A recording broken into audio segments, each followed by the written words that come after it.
What's up, beautiful people, and welcome back to my channel. I'm Crystal and this is Bond Book Reviews, and today we are doing an Unhaul challenge. So if you did not catch, I was on live with Paige from Pages with Paige and Ash from Ash's Book Adventure, as well as a couple of others that popped in and out that were participating slightly.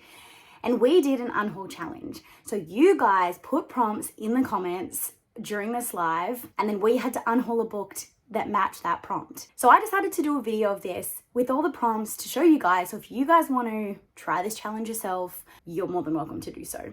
The general rules that we implied were that you could only skip three prompts in a row. Otherwise, you had to do the next one that dropped in. Obviously, you guys will be seeing the prompts ahead because the whole list will be down there. But try and pretend like you don't know what prompt is coming up next and go down the list one by one. The other rule that we had was one of the people that were playing decided to do an unhaul to a kind of like self-destruct pile. So it wasn't that they were unhauling them completely, but they were unhauling them to I must read within 12 months, otherwise they get unhauled pile. So you could try doing that as well. There is a lot of prompts on here, so you can potentially do like a random number of like 10 or 20 or 15 or however many prompts you want to do. But I'm going to go through what I unhauled for each prompt. And now that it is August, I also need to do a special kind of unhaul 5 extra books as per my Pick Pong lifestyle prompt that came up. So I'll also be talking you through those extra 5 books that I've unhauled for that challenge as well. So this is probably going to be a fairly long video. Grab yourself a cup of tea. I've already had my coffee. I'm not meant to be drinking too much caffeine because I'm still recovering from tonsillitis. So we're just going to dive in and yeah. Make sure you tag myself if you do participate in this because I would love to see your unhauls. So the first prompt that came up was your longest owned unread contemporary book. I read this as like the longest one, as in the most amount of pages, but I believe that the person that put the prompt in meant the one that you have owned for the longest. But my choice was A Little Life by Hanya Yanagara. I have started this, did not finish it. It's been sitting there staring at me for months to pick back up and I haven't, so I've chosen to unhaul it. I can always get it from my library if I choose to read this at a later date. But for now, I think I'm safe to say goodbye and be one of those people that haven't read A Little Life. The next prompt is most anticipated from 2 years ago that you still haven't read. So this is something that you've had on your shelf for more than 2 years that you were super excited about, but still haven't read. And for this one, I went with Kingdom of the Wicked by Kerri Maniscalco.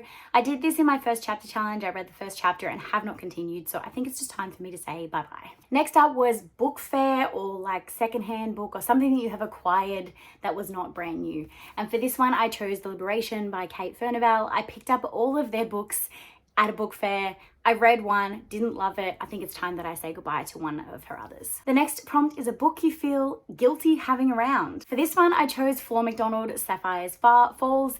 I feel guilty about having this around because I almost DNF'd and gave Flora MacDonald's other book 2 stars. I've kept this with the potential of using it in a second chance prompt should it come up, but I don't need to keep it anymore because I probably will never grab for it. Next up, we have an Unsolicited ARC, and I recently received Karen Slaughter's After That Night. I do not like Karen Slaughter. I do not read Karen Slaughter, but I keep getting sent her books. It's this funny running joke that I have with Anthony that anytime I get sent a physical ARC unsolicited, it's usually a Karen Slaughter book.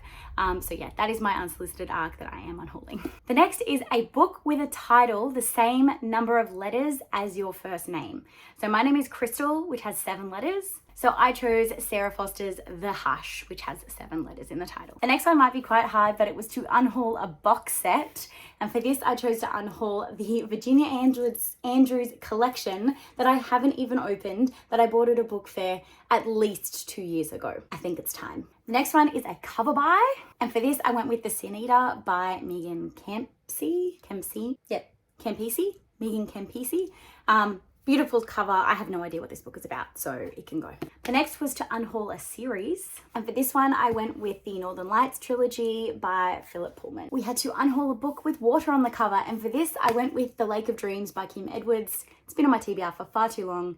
I find myself not wanting to pick it up because it doesn't have an audiobook, and I feel like it's the kind of book that I would need like some assistance to get through because it's probably going to be a slow burn. The next was to unhaul a book that you have multiple copies of. And for this, I went Harlan Coben's Win. I have the ebook of this as well as an ARC lying around somewhere. I think I already unhauled the ARC, but I definitely have multiple copies of this. I do not need to keep it. I definitely have the ebook. A book with no people on the cover. So I went with Devil's Lair by Sarah Barry. And next one was quite difficult for me, and it was a book that you purchased for a video project that you still haven't filmed. I don't really particularly buy books for video projects. I create video projects around books that I'm already reading. However, I did specifically go out and buy some short books or some graphic novels because I knew that I had a couple of readathons coming up that I was planning on vlogging, and I needed to have like some shorter titles. So I did purchase This One Summer, which is a graphic novel specifically for, I think, the Magical Readathon like 2 years ago, and I still haven't read it. I didn't read it then, and I probably never will, so I think it can go. The next up was an unfinished series. So this can either be a series that is not yet finished or being finished by the author, it's been discontinued, they're not doing it, or a series that you started and haven't finished that you wanted to choose to unhaul. I went with the second option and chose to unhaul the Clockwork Angel series. I have read the first one in the series, but I think it's time that I say goodbye because I have not been screaming to pick up the next. The next was a book that you were disappointed by. And sadly, I had to pick The True Colors of a Little White Lie by Gabriel Berg-Moser. I absolutely loved his book, The Hunted. This was a contemporary of his, which I should have expected to be a potential disappointment. It wasn't terrible, it wasn't his thriller stuff is what I want to read for him, so that's why I have to get rid of this one. Next up was a blue book, and for this I went The Beginning Words by Malcolm McNeil. Probably getting rid of this purely because it doesn't have an audiobook. The concept sounds really cool, but I just find myself not reaching for it because I know that I won't be able to have the audio to go along with it. The next was a half-naked band on the cover. We chose to change that halfway through to a half-naked band or half-naked woman on the front cover because a lot of us didn't have those kind of books on our shelves. They were more on our ebooks. So for this, I went with Read Me Like a Book by Liz Kessler, has a half-naked woman on the front. Next up was an author that you now don't support. This can be because you don't support them because of something they've done wrong, or that you don't support them anymore because maybe you've just outgrown them as an author. Their kind of writing style is no longer for you. I went with the second option, and that was for Melissa Dela Cruz. I absolutely love the writing from her and the books that I have read from her.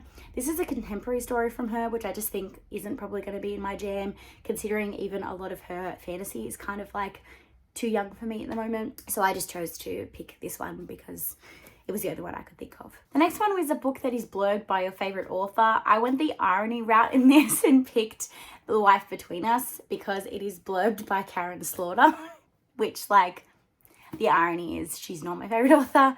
I didn't have any that were blurbed by my favorite author that I wanted to kind of unhaul, so this is how I chose not to skip the prompt but still kind of stretch it and fulfill it. The next was a book that is better off in the community, and for this one I went with When You Are Mine by Michael Robotham. This is a signed copy that I just think someone else will get more appreciation out of than myself. I don't dislike Michael Robotham's writing. I actually really enjoyed it, but I just feel like this signed copy needs to go to somebody else, and Ash has already claimed it, so it's already going out to a part of the community. I know it's going to get a lot of enjoyment. The next was to unhaul a book from an author that you previously didn't like, and that one I chose The Outsiders by Stephen King. When I read The Stand, I realized that Stephen King and I probably need to just stop trying. So there we go. The next was to unhaul a hardcover, and for this one I went with The Invisible Tether by JP McDonald. This is a first edition signed copy by the author with this beautiful like naked hardback stunning cover, but I just found myself not relating to this story. It was a little bit out of my depth in the way that he writes, I think. So I just think someone else will really appreciate this. So I think it's time for it to leave my shelf, as sad as that is. I just think someone else will get more enjoyment out of it than me. The next is a book that I bought because of YouTube, and that is going to be Heartless by Marissa Meyer. I loved the Lunar Chronicles first book in the series. Everyone talked about this one and I bought it, but I think it's just time for me to I can read it later. I have the ebook, I believe, so I don't need to hold on to the physical. The next one was unhaul a book from an author who has passed away. I had to skip this prompt because I didn't have any at all. So let's just move on. The next was a book that features miscommunication trope. And because I'd skipped the previous prompt, I got rid of 2 for this one, and I chose 2 Christmas romances that we all know are going to have some kind of miscommunication trope in them. I have absolutely no idea what they're about, but I just made that assumption. I then had to leave, and when I came back I realized that there was more added to the list, so let's go through And those additional prompts can be those ones that I get rid of for the extra 5 for August. So the first was a DNF, a book I chose to DNF. I no idea what I'm going to choose for this. Hold on. So I'm going to choose Being Miss Nobody by Tams and Winter. I've tried to read this 3 times and every single time I've put it down and not continued.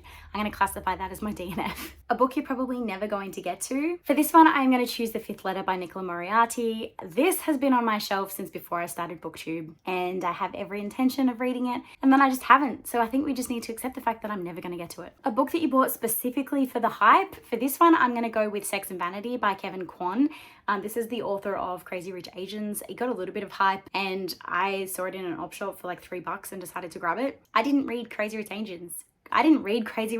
So I have no idea why I'm interested in Sex and Vanity. I think I just had like this, oh, I know that title, and purchased it. So it can go. This next one is a book that you know nothing about. For that one, I'm going to go with Where the Truth Lies by Karina Kilmore. I grabbed this purely because it was blurred by Jane Harper. So it probably should have been the one I used for blurbed by a favorite author. So I'll put it in for that and as well as for the fact that I know nothing about this story. The next one is Can't Remember Why or When You Bought It. And for this one, I'm going to go with Marsh and Me, my Martine Murray. If I delved into the depth of my memory, I have a feeling I purchased this because it was short and maybe middle grade, and I probably got it for one of Gav's middle grade readathons. If I'm like pulling at hairs here to try and figure it out, but I honestly cannot remember. The next one is something that was gifted to you. This is going to be Sex, Lies and Bonsais by Lisa Walker. This was gifted to me by my sister. I think it was like her copy and she was like, hey, I think you might be interested in this, and handed it over. I feel like it might be quite a funny, contemporary kind of quick read about like a failing middle-aged woman and her redemption story, but I just think I kept it purely because this cover, like I was like, oh, this will photograph really well on Bookstagram. It's my color scheme. And then I just never did anything with it. The next is a cover that has the same color as what you're wearing. I'm wearing like a red shirt and blue pants. I have 2 options. I have The Other Side of the Sky or Cedar Valley by Holly Crosby. I have a feeling this is kind of more of the color scheme with the blue pants and the reddy shirt than this. This is more of like a pink. So I'm going to go with this one. And the last one was quite difficult, but I did actually end up finding one. And that is the letters from your first name are somewhere on the cover. So this does actually work for Other Side of the Sky because there's KRYSTA, and then the L is all the way up here in best selling. So it does count. My name is on here somewhere. So there we go. I have managed to get a lot of books unhauled. There is absolutely no way I'm going to be able to pick all of these up at once. But let's just say that I feel so relieved to get all these off my shelf. I hope that the people that choose to do this get the same amount of relief as me. As I said, if you do choose to do this challenge, make sure you tag myself and Paige because we chose to do this together. And so these books, if anyone is curious, I will be selling, donating to op shops, as well as adding to a bunch of free little libraries in my area. So they will be going out into the community and being enjoyed by other readers. I hope that you're having a great weekend. Holy shit. The giant stack just fell on my book cart. If you have not given this, remember how to speak, Crystal. My heart is going crazy. What do I say at the end of my videos? Thank you so much for watching. Give this video a big thumbs up. Subscribe if you haven't already. And make sure you join me on all my other social media platforms that are linked down below. Until next time, guys, thank you so much for watching. Have a great weekend and happy reading. Bye.